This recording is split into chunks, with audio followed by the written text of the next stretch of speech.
Chapter 18. And when David was a little past the top of the hill, behold, Ziba, the servant of Mephibosheth, met him with a couple of asses saddled, and upon them 200 loaves of bread, and 100 bunches of raisins, and 100 of summer fruits, and a bottle of wine. And the king said unto Ziba, What meanest thou by these? And Ziba said, The asses be for the king's household to ride on, and the bread and summer fruit for the young men to eat, and the wine that such as be faint in the wilderness may drink. And the king said, And where is thy master's son? And Ziba said unto the king, Behold, he abided at Jerusalem, for he said, Today shall the house of Yeshua restore me the kingdom of my father. Then said the king to Ziba, Behold, thine are all that pertain unto Mephibosheth. And Ziba said, I humbly beseech thee that I may find grace in thy sight, my lord, O king. And when King David came to Bahurim, behold, thence came out a man of the family of the house of Saul, whose name was Shimei, the son of Gera. He came forward and cursed still as he came. And he cast stones at David, and at all the servants of King David, and all the people and all the mighty men were on his right hand and on his left. And thus said Shimei when he cursed, come out, thou bloody man, and thou man of Belial. The Lord had returned upon thee all the blood of the house of Saul, in whose stead thou hast reigned.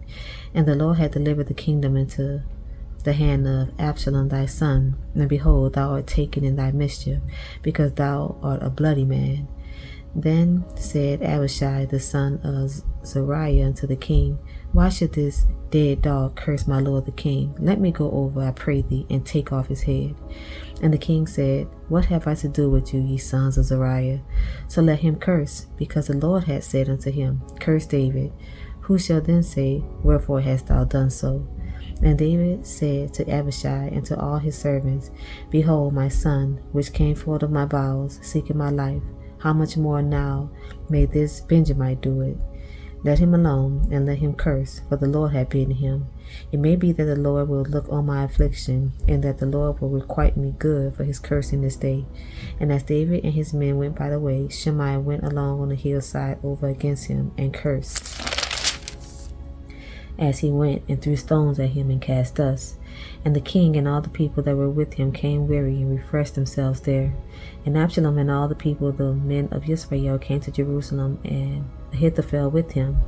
And it came to pass, when Hushai the Archite, David's friend, was come unto Absalom, that Hushai said unto Absalom, God save the king, God save the king. And Absalom said to Hushai, Is this thy kindness to thy friend? Why wentest thou not with thy friend? And Hushai said unto Absalom, Nay, but whom the Lord and his people and all the men of Israel choose, his will I be, and with him will I abide. And again, whom should I serve? Should I not serve in the presence of his son? As I have served in thy father's presence, so will I be in thy presence. Then said Absalom to Ahithophel, Give counsel among you what we shall do. And Ahithophel said unto Absalom, Go in unto thy father's concubines, which he had left to keep the house, and all Israel shall hear that thou art abhorred of thy father. Then shall the hands of all that are with thee be strong. So they spread Absalom a tent upon the top of the house, and Absalom went in unto his father's concubines in the sight of all Israel.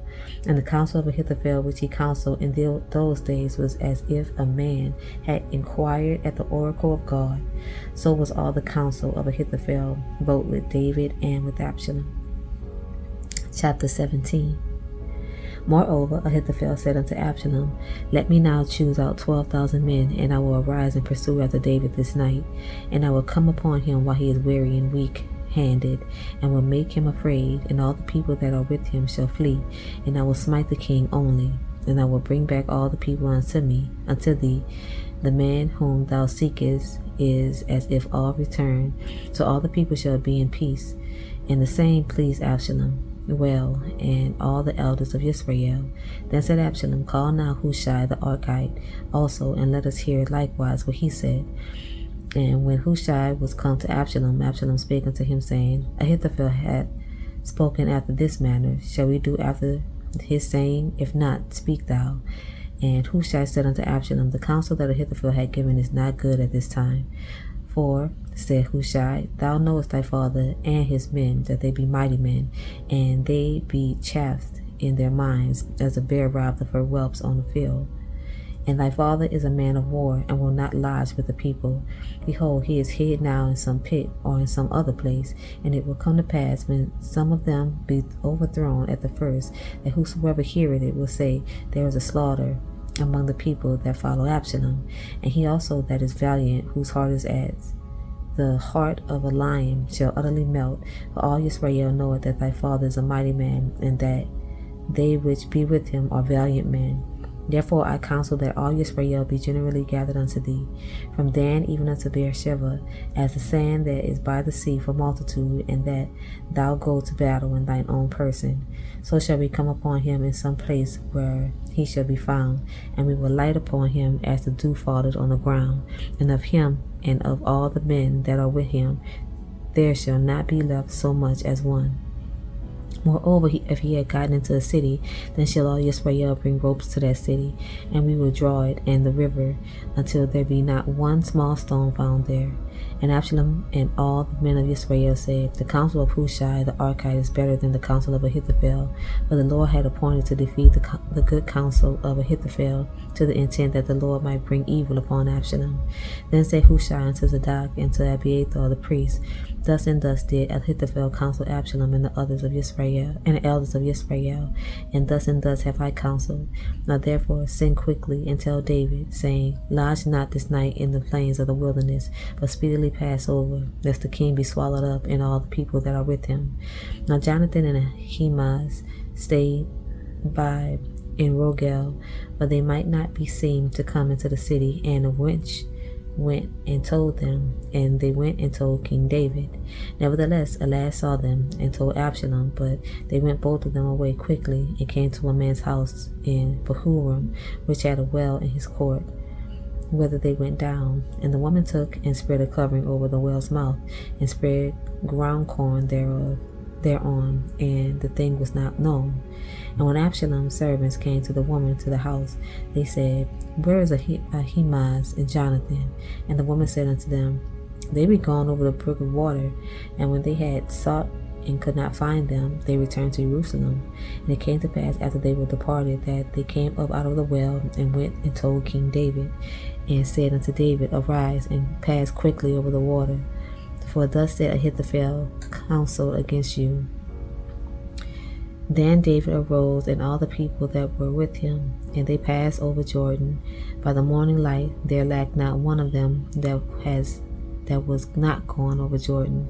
And when Ahithophel saw that his counsel was not followed, he saddled his ass and arose, and gat him home to his house, to his city, and put his household in order, and hanged himself, and died, and was buried in the sepulchre of his father. Then David came to Mahanaim, and Absalom passed over Jordan, he and all the men of Israel with him. And Absalom made Amasa captain of the host instead of Joab, which Amasa was a man's son, whose name was Ithra, an Israelite, that went in to Abigail the daughter of Nahash, sister of Zeruiah, Joab's mother. So Israel and Absalom pitched in the land of Gilead. And it came to pass, when David was come to Mahanaim, that Shobai the son of Nahash, of Rabbah of the children of Ammon, and Machir the son of Amiel of Lodabar, and Barzillai the Gileadite of Rogelim, brought beds and basins and earthen vessels, and wheat and barley and flour and parched corn and beans and lentils and parched pulse, and honey and butter and sheep and cheese of kine, for David and for the people that were with him to eat. For they said, the people is hungry and weary and thirsty in the wilderness. Chapter 18. And David numbered the people that were with him, and set captains of thousands and captains of hundreds over them. And David set forth a third part of the people under the hand of Joab, and a third part under the hand of Abishai the son of Zeruiah, Joab's brother, and a third part under the hand of Ittai the Gittite. And the king said unto the people, I will surely go forth with you myself also. But the people answered, Thou shalt not go forth, for if we flee away, they will not care for us, neither if half of us die will they care for us. But now were 10,000 of us, therefore now it is better that thou succor us out of the city. And the king said unto them, What seemeth you best I will do. And the king stood by the gate side, and all the people came out by hundreds and by thousands. And the king commanded Joab and Abishai and Ittai, saying, Deal gently for my sake with the young man, even with Absalom. And all the people heard when the king gave all the captains charge concerning Absalom. So the people went out into the field against Yisrael, and the battle was in the wood of Ephraim, where the people of Yisrael were slain before the servants of David. And there was there a great slaughter that day of 20,000 men. For the battle was there scattered over the face of all the country, and the wood devoured more people that day than the sword devoured. And Absalom met the servants of David, and Absalom rode upon a mule, and the mule went under the thicket boughs of a great oak, and his head caught hold on the oak, and he was taken up between the heaven and the earth, and the mule that was under him went away. And a certain man saw it, and told Joab, and said, Behold, I saw Absalom hanged in an oak. And Joab said unto the man that told him, Behold, thou sawest him, and why didst thou not smite him there to the ground? And I will have given thee 10 shekels of silver and a girdle. And the man said unto Joab, Though I will receive 1,000 shekels of silver in mine hand, yet will I not put forth my hand against the king's son. For in our hearing the king charged thee and Abishai and Ittai, saying, Beware that none touch the young man Absalom. Otherwise I would have wrought falsehood against my own life. For there is no matter hid from the king, and thou thyself wouldst have set thyself against me. Then said Joab, I may not tarry thus with thee. And he took 3 darts in his hand, and thrust them through the heart of Absalom while he was yet alive in the midst of the oak. And 10 young men that bare Joab's armor compassed about and smote Absalom and slew him. And Joab blew the trumpet, and the people returned from pursuing after Yisrael, for Joab held back the people. And they took Absalom and cast him into a great pit in the wood, and laid a very great heap of stones upon him. And all Yisrael fled, every one to his tent. Now Absalom in his lifetime had taken and reared up for himself a pillar, which is in the king's dale. For he said, I have no son to keep my name in remembrance, and he called the pillar after his own name, and it is called unto this day Absalom's place. Then said Ahimaaz the son of Zadok, Let me now run and bear the king tidings, how that the Lord had avenged him of his enemies. And Joab said unto him, Thou shalt not bear these tidings this day, but thou shalt bear tidings another day. But this day thou shalt bear no tidings, because the king's son is dead. Then said Joab to Cushai, Go tell the king what thou hast seen. And Cushai bowed himself unto Joab and ran. Then said Ahimaaz the son of Zadok yet again to Joab, But howsoever, let me, I pray thee, also run after Cushai. And Joab said, Wherefore wilt thou run, my son, seeing that thou hast no tidings ready? But howsoever, said he, let me run. And he said unto him, Run. Then Ahimaaz ran by the way of the plain, and overran Cushai. And David sat between the 2 gates, and the watchman went up to the roof over the gate unto the wall, and lifted up his eyes, and looked, and behold, a man running alone. And the watchman cried and told the king, and the king said, If he be alone, there is tidings in his mouth. And he came apace and drew near. And the watchman saw another man running, and the watchman called to the porter and said, Behold, another man running alone. And the king said, He also bringeth tidings. And the watchman said, Me thinketh the running of the foremost is like the running of Ahimaaz the son of Zadok. And the king said, He is a good man, and cometh with good tidings. And Ahimaaz called and said unto the king, All is well. And he fell down to the earth upon his face before the king, and said, Blessed be the Lord thy God, which had delivered up the men that lifted up their hand against my lord the king. And the king said, Is the young man Absalom safe? And Ahimaaz answered, When Joab sent the king's servant, and me thy servant, I saw a great tumult, but I knew not what it was. And the king said unto him, Turn aside and stand here. And he turned aside and stood still. And behold, Cushai came, and Cushai said, Tidings, my lord the king, for the Lord hath advanced thee this day of all them that rose up against thee. And the king said unto Cushai, Is the young man Absalom safe? And Cushai answered, The enemies of my lord the king, and all that rise against thee to do thee hurt, that be as that young man is.